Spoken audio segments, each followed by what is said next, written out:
When you're told your kid will need lots and lots of surgery for the chance of survival, the whole phrase, if it's not going to bother you in 5 years, don't spend more than 5 minutes on it, really resonates. I ended unwanted pregnancy at 16 weeks after finding out the fetus I was carrying was positive for trisomy 21, and because of the Down syndrome diagnosis, he had multiple structural anomalies. In some alternate universe, today he'd be 2.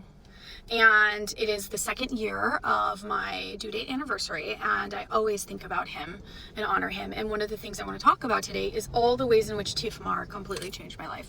And I have so much to thank him for that. First, his sister that came after him. And I think second most important to that was the fact that I had so much shame and it felt so crushing that I had to deal with the shame of the termination, but also just the shame that held me back throughout all of my life. Going through my TFMR forced me to really get honest about everything. It forced me into therapy. It forced me to be honest in therapy and put it all on the line. I think also when you start really thinking about life and in turn death, so much of life's bullshit just like isn't important anymore. I spent so much of my life either telling myself one of two things.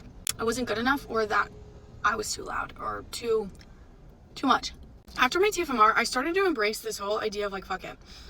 Always wanted to be a content creator, and I always wanted to like say something, but I was always so afraid of what people might think about me or what they say or how dumb I'd look. And then I was just like, fuck it.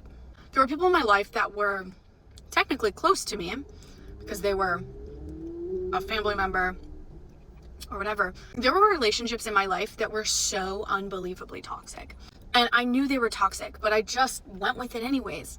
And after my abortion, I was like, fuck it. I don't have to do this. I don't have to suffer. I don't have to go along to get along. Life, I became so unbelievably in touch with my value system and what that was. And it became so clear, like life became so much clearer because of that. I was able to differentiate other people's value system and why my values were in conflict with theirs. And when you start to see the world through a value system, like my feelings stopped getting hurt, or I stopped getting frustrated, and I started to see what was like right in front of me. And it was like I got out of my own way. But I had to become so intimately familiar with like what I deeply believed about life, about death, about what's important and what's not important, and religion and all of these things that like doing so cleared the noise. Because of these major changes, I am forever grateful to my son. I know that I am a better mother, I'm a better wife, I'm a better person on this planet because of what I went through. I do think that's the beauty in pain.